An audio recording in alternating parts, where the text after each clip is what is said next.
The Duke and Duchess of Cambridge have begun a visit to Northern Ireland. William and Kate arrived in Londonderry for a day-long trip meeting young people and hearing how organisations are engaging across communities, and began by touring Ulster University's Magee campus.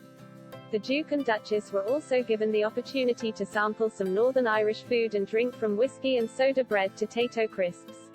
In a video clip posted by royal correspondent Richard Palmer, the Cambridges were told to help themselves to samples of whiskey, but only William picked up a glass. The Duke and Duchess have since arrived at City of Derry Rugby Club to meet players, coaches and volunteers involved in the Sport Uniting Communities initiative.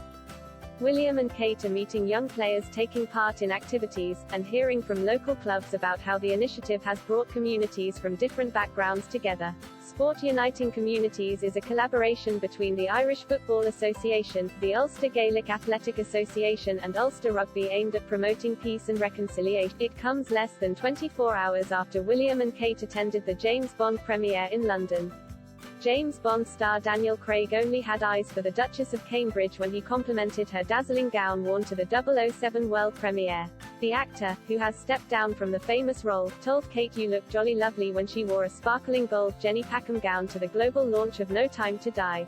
A quartet of royals, Prince of Wales, Duchess of Cornwall and Duke and Duchess of Cambridge, attended the star-studded event at the Royal Albert Hall, which gave the cinema industry a much-needed boost.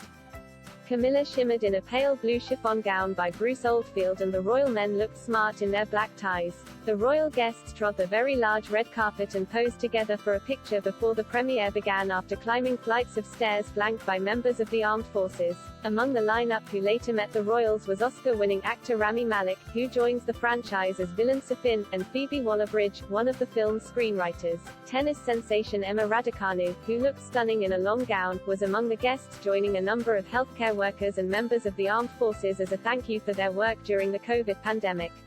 The movie, which will be Craig's final outing as 007, was due for release in April 2020, but it was postponed as the first wave of COVID-19 broke and repeatedly pushed back as the pandemic took hold. With the cinema industry in the doldrums, the keenly anticipated film, which will be released in UK cinemas on Thursday, is expected to herald a major return of filmgoers. No Time to Die takes place after the capture of villain Ernst Stavro Blofeld, played by Christoph Waltz, when Bond and love interest Swan ran off together at the end of 205 Spectre. It finds Bond after he has left active service, enjoying a tranquil life in Jamaica, although it seems the couple are not guaranteed a happily ever after.